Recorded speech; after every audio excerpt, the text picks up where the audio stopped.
beautiful people, welcome back to my wonderful channel. Thank you very much for your love and support. I really do appreciate. If today's the first time you are coming across this channel, I am Agata Progress channel here on YouTube, and I come across your way every blessed day. As you know, in this channel we react to all videos, and in this channel as well, our opinion is highly needed. And in this channel as well, we create our own content. Yes, sir, we create our own content most of the time to entertain our followers and to tell them all what that goes on around the globe. If you like what we do in this channel, please don't fail, subscribe and join this beautiful channel so that you get the latest updates. See you. I don't know what you get about this video that you're about to watch, but I do hope you pick some sense from this video. All right, my wonderful family, watch this video and drop your opinion in the comment section, and I will be right back. Time denying those young chaps the opportunity to write their exams. I'm not in support of it. But I'm trying to give you the background picture where they are coming from. I understand. These are the same people that all the methods that have been applied for their peaceful protests have failed. The state have visited them with a high level of terrorism. But does that mean they don't know their members such that they can ensure that those who are not part of them are roped into any agitations they are trying to put forward? I mean, you heard that old man talking about their businesses. A lot of persons couldn't open their shops. I'm not a member of Ipob. I know you're not. But neither am I their spokesman. But I feel strongly that calling for a sit at home once in a while to press home their demands is not something bad, since that's the only option they have left. For me, I would have preferred they organize their people peacefully and march on the streets, allowing people to go about their normal businesses. But you see, that is not acceptable in Nigeria, in the southeast. We saw some persons from that report. You see, those people that you saw on that report, they are government-sponsored protesters. Do you have evidence to prove that? I can assure you that. Really? I know very well. All of us live in this country. You live in this country where you see people are not allowed to protest in Abuja, and the same in Abuja, some people are protesting and they will have a police backup. So what are we talking about? We are living and we know the fact what is going on in this country. We are living in a country where government sponsor thugs to attack peaceful protesters on the streets. We have witnessed that time and time again. These are unverified statements. It really, is not unverified. We saw it. We witnessed it as sit-at-home order. The video went viral. All of us saw it. Where Hilux buses with people dressed in the black suit were dropping touts that attacked members of what is it called? Is it called again? The police something. NSAS.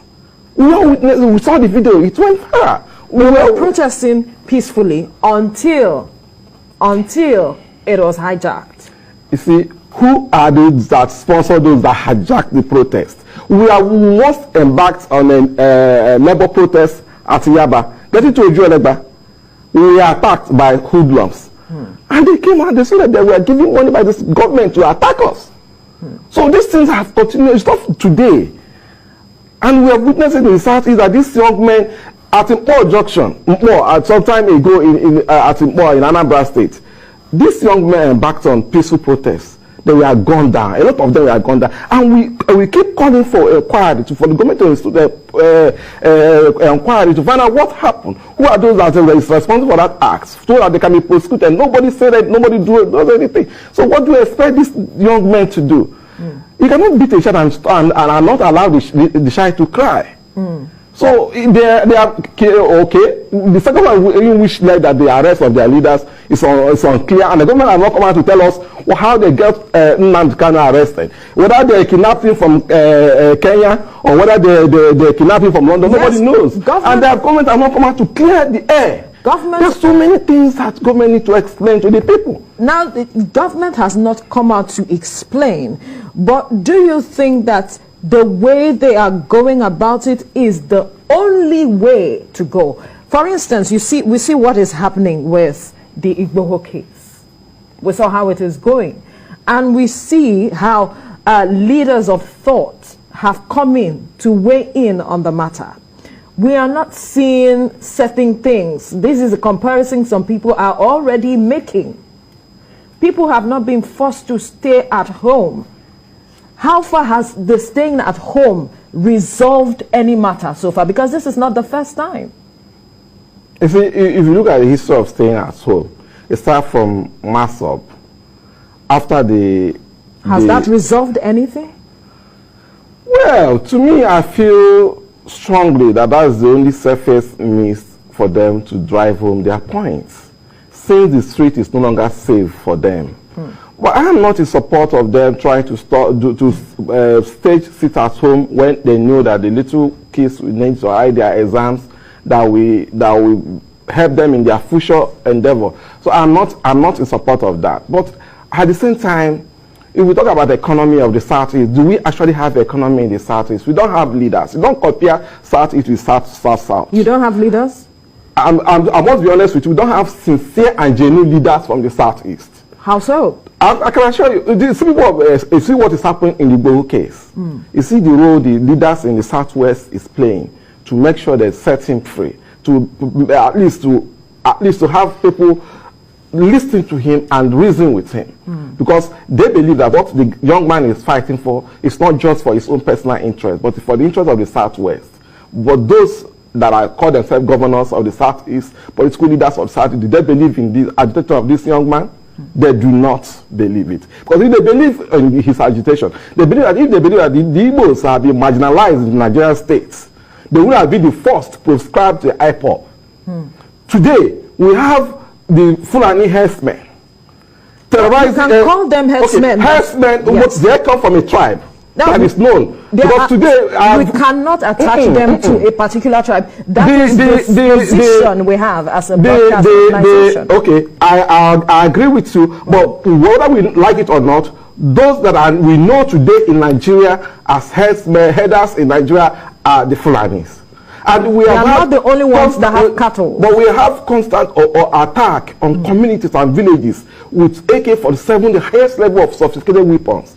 And up to today, those that are in authority, those who came from there, have not found any reason to proscribe those people. We've had position of Meiti Allah on these issues, and nobody have come out to condemn them. None of them have been arrested. That is a double standard. But yet, when little thing happen, the Southeast will be the first to condemn and crucify their own people.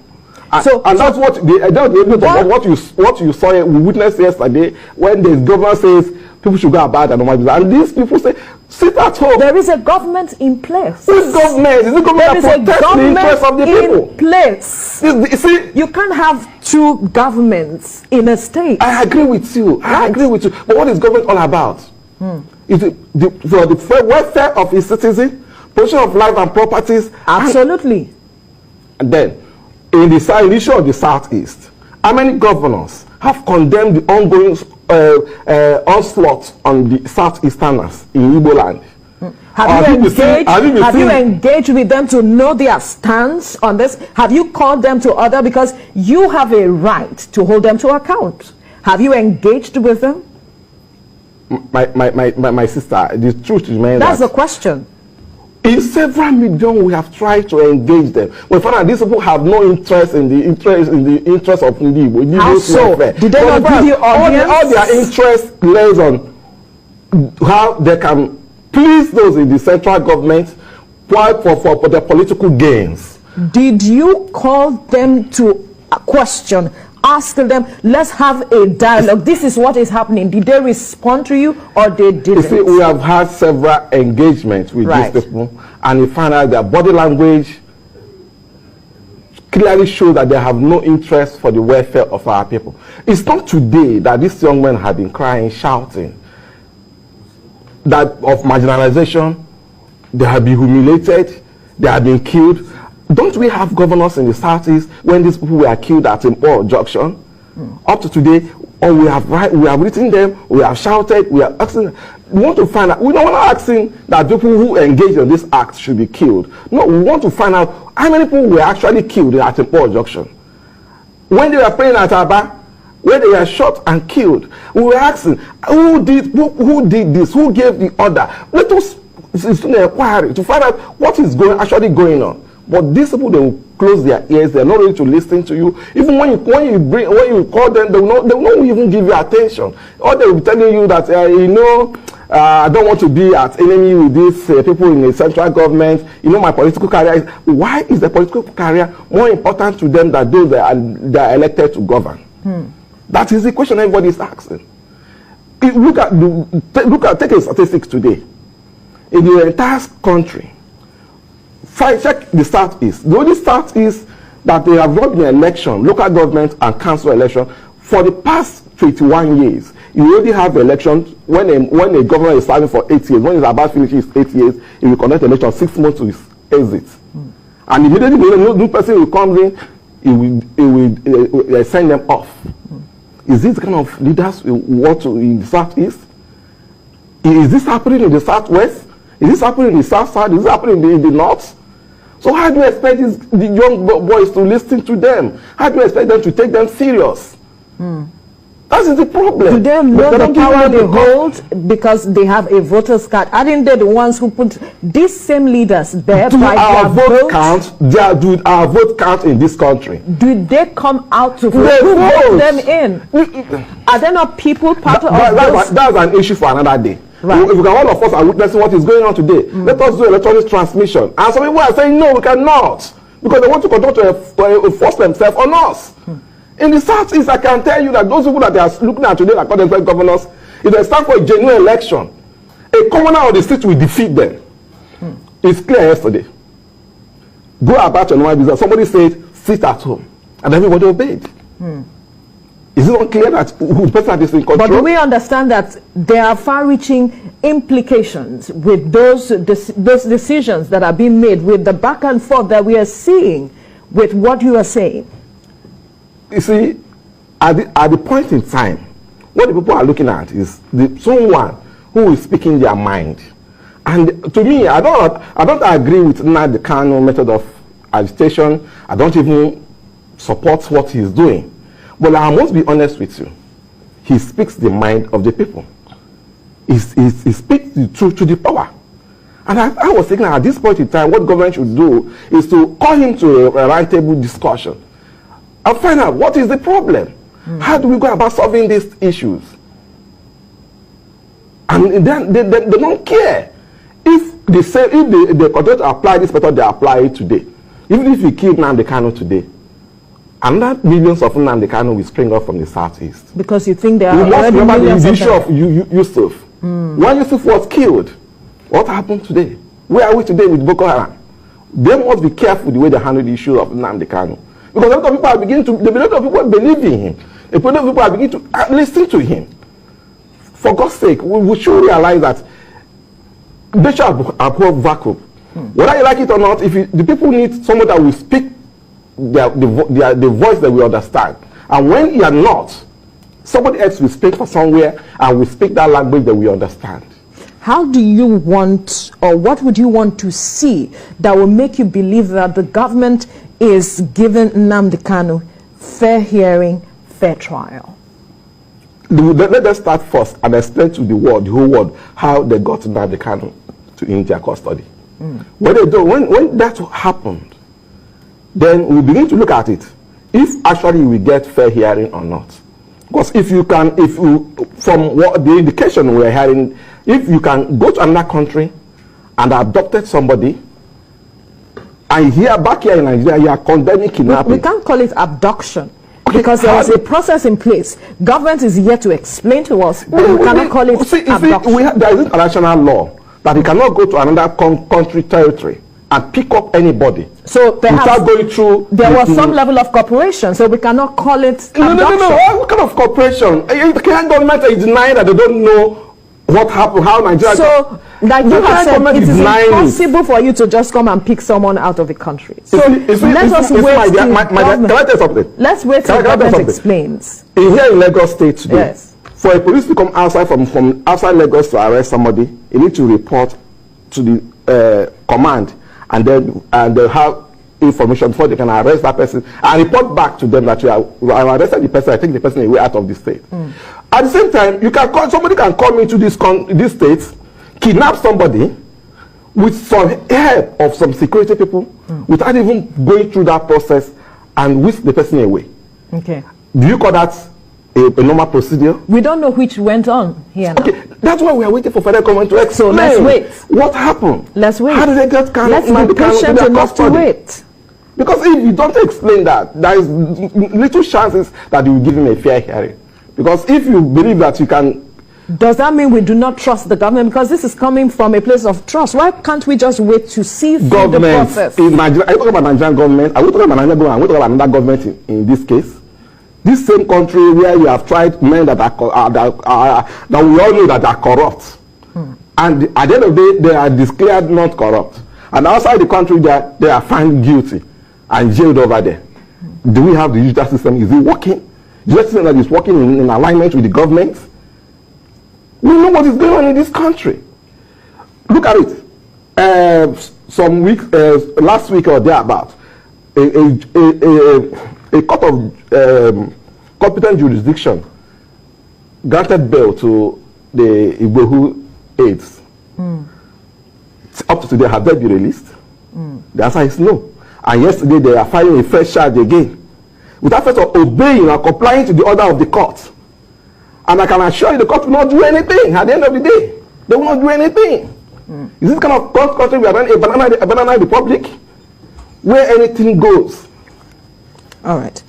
As much as there are grievances, I will still say that let us wait until and see the process in place. Then we can begin to hold and say, no, this is not fair.